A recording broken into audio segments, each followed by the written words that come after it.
మన రాష్ట్ర ముఖ్యమంత్రి జగన్మోహన్ రెడ్డి గారు ఇచ్చిన నవరత్నాల్లో నాకు అమ్మఒడి, విద్యా దీవెన, రైతు భరోసా, చేయూత వీటన్నిటి ద్వారా దాదాపు 2 లక్షల రూపాయల దాకా లబ్ధి పొందడం జరిగింది. ఆయన చేసిన ఈ మేళ్లకు ఆయనకు ముందుగా ధన్యవాదాలు తెలుపుకుంటూ ఈసారి కూడా జరిగే ఎన్నికల్లో ఆయనే ముఖ్యమంత్రిగా రావాలని నేను మనసారా కోరుకుంటున్నాను. జగన్మోహన్ రెడ్డి గారి పరిపాలన అన్ని విధాలుగా చాలా బాగుంది. అమ్మఒడి అయితేమి, నవరత్నాల పథకాలు పెట్టి ప్రతి సంక్షేమ పథకం పేదలకి ధరాల వ్యవస్థ లేకుండా డైరెక్ట్గా వాళ్ళ అకౌంట్లోకి ప్రతి సంక్షేమ పథకం, అమ్మఒడి కావచ్చు, రైతు భరోసా కావచ్చు, ఆరోగ్యశ్రీ ద్వారా కావచ్చు, రకరకాల కార్యక్రమాలతో ఈ పొద్దు జగన్మోహన్ రెడ్డి గారు ఆంధ్రప్రదేశ్ రాష్ట్రంలో ఏ ముఖ్యమంత్రి చేయని విధంగా పరిపాలన చేశారు. జరగబో సారత్వ ఎన్నికలలో కానీ జగన్మోహన్ రెడ్డి గారినే మళ్ళా ఈ రాష్ట్ర ప్రజలు ఎన్నుకునేదానికి సిద్ధంగా ఉన్నారు. ప్రతి ఒక్కరూ చెప్పే మాట ఒకటే, మళ్ళా మా జగననే కావాలా, మా జగనన్నే మాకు ముఖ్యమంత్రి అయితే పేద బడుగిన వర్గాల వాళ్ళు ప్రతి ఒక్కరూ అభివృద్ధి చెందుతామని చెప్పి అనే నినాదంతో ప్రతి ఒక్కరూ స్వచ్ఛతంగా వచ్చి ముందుకు వచ్చి ఓటేసేదానికి సిద్ధంగా ఉన్నారు. ఆనాడు రాజశేఖర హయాంలో నాకు పింఛన్ వస్తుంది. ఆ పింఛన్ని మంచి పార్టీతత్వంగా రద్దు చేసి తీసేసిన తర్వాత మళ్ళీ వాళ్ళేళ్ళ పోయి అడిగితేనా నీకు అద్దె వస్తుంది అని చెప్పి, కాబట్టి దాన్ని రానియకుండా అనగదొక్కేసినారు. అనగదొక్కేసిన తర్వాత నేను మళ్ళీ డైరెక్ట్ కలెక్టర్ అడిగి కలెక్టర్ గారు ఏం సార్ ఈ విధంగా నాకు పింఛన్ వస్తుంది తీసేయినా అంటే, నాయన నువ్వు లేవు చనిపోయినావు దానికి అందరూ రద్దు చేసేసినారు, నేను రేషన్ కార్డు కూడా తీసేసినారు, కాబట్టి నీకు ఇది రాదు నాయన, కాదు నువ్వు మళ్ళీ ఎంఆర్ఓ కాడికి పోయి అక్కడి నుంచి అప్లై చేసుకుంటే నీకు వస్తుంది అని చెప్పినారు. తర్వాత వచ్చిన తర్వాత మనకి ఎవరు చేసేది ఎవరు గమనించాడు.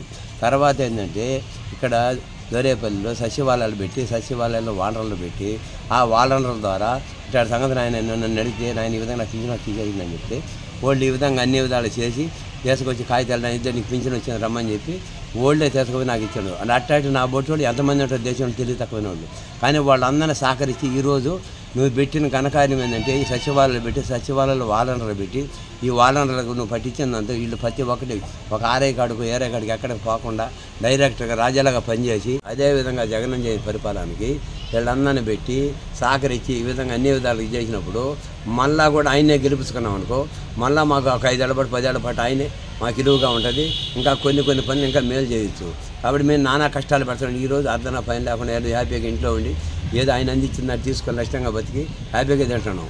చంద్రబాబు నాయుడు గారు అయితే ఎన్నో పథకాలు చెప్పారు, ఒకటి కూడా అమలు కాలేదు.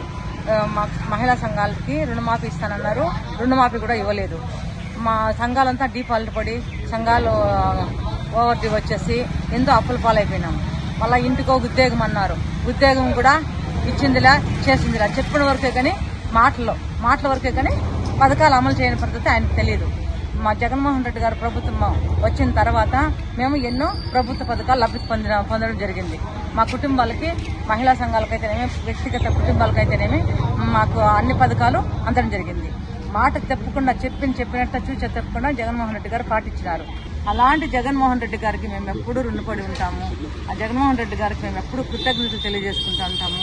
ఇంకా రైతు భరోసానైతేనేమి, రైతు భరోసా కూడా ప్రతి ఇంటికి అందింది. రకరకాల పథకాలు మాకు ఇచ్చిన జగన్మోహన్ రెడ్డి గారు ఎప్పుడూ గెలవాలా, మేము ఆయన్నే గెలిపిస్తాం, ఆయనకి మేము కృతజ్ఞతలుగా రుణపడి ఉంటాం. జగనన్న ప్రభుత్వం నుంచి మేము ఎన్నో సహాయాలు పొందినాము. ఒకటి ఫీజు రియంబర్స్ మా అబ్బాయిలకి, ఇది గ్రూప్ల నుండి పావల వడ్డీ రుణమాఫీ, ప్లస్ ఇది చేయూత, అన్ని సహాయాలు పొందినాము. కాకపోతే చంద్రబాబు నాయుడు ఉన్నప్పటి నుంచి మేము ఏ ఒక్క సహాయము, వాళ్ళు ఒక్క రూపాయి కానీ మాకు ఏ ఆదాయము రాలేదు. ఇప్పుడు కూడా జగనన్నే గెలాలని గెలిపిస్తాం కూడా.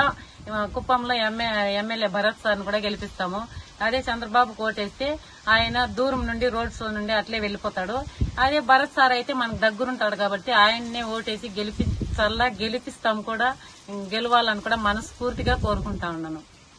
ఫస్ట్ వస్తే స్కూల్ పిల్లల గురించి, మా పిల్లలకి స్కూల్ దగ్గర నుండి బుక్స్, షూస్, బ్యాగు, అమ్మఒడి అన్నీ కరెక్ట్గా పడతా ఉన్నాయి. మా పిల్లల భవిష్యత్తు బాగుంది. ఇది ఒకటి. నెక్స్ట్ వచ్చేసి మా ఇంట్లో మా మామగారికి పెన్షన్ వస్తూ ఉంది. 3,000 ఇస్తా ఉన్నారు. మార్నింగ్ 1వ తేదీ వచ్చేలోపు మార్నింగ్ 7 కల్లా తెచ్చి ఇంటికాడే ఇస్తున్నారు. ఇంకపోతే మా ఇంటికి సంబంధించి ఏ విషయాలైనా ఎలాంటి సమస్యలు వచ్చినా మా ఊరికి వాలంటీర్స్ ఉన్నారు. వాలంటీర్ దగ్గర సమస్య ఏమనేది తెలియజేస్తే వాళ్ళే ఇంటి వరకు వచ్చి మా దగ్గర అన్ని సౌకర్యంగా చేసిస్తా ఉన్నారు. ఎలాంటి ప్రాబ్లమ్స్ లేదు. ఇంకా రైతు భరోసా, వైఎస్ఆర్ ఆసరా ఇవన్నీ కూడా సదుపాయం జరిగింది. ఇంకా ఆరోగ్యశ్రీ అప్లోడ్ చేయడం జరిగింది. మా ఇంట్లో ఎలాంటి ప్రాబ్లం వచ్చినా ఆరోగ్యశ్రీ కింద పోయి చూపించుకోవడం జరుగుతుంది. కాబట్టి జగన్ ప్రభుత్వమే మళ్ళీ వస్తే బాగుంటుందని మాకు అనిపిస్తుంది. మళ్ళీ మా అన్నయ్య జగన్ ప్రభుత్వమే రావాలని కోరుకుంటున్నాం. రౌడీజం అని అడుగుతా ఉన్నారు కదా, ఇప్పుడు వచ్చినారు ఓట్లకి అడిగినారు. మీ ప్రకారం మీరు అడగండి, ఓట్లకి మేము వద్దని లేదు.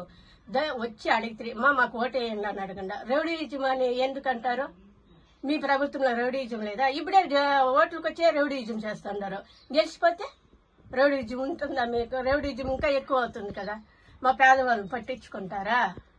పట్టించుకునే వాళ్ళు లేరు కదా. అందుకే మా జగన్మోహన్ రెడ్డి వస్తే మా పేదవాళ్ళకంతా బాగా మేలు చేస్తాడు. కాబట్టి మేము జగన్మోహన్ రెడ్డికే ఓటేయాలని కోరుతా ఉన్నాం.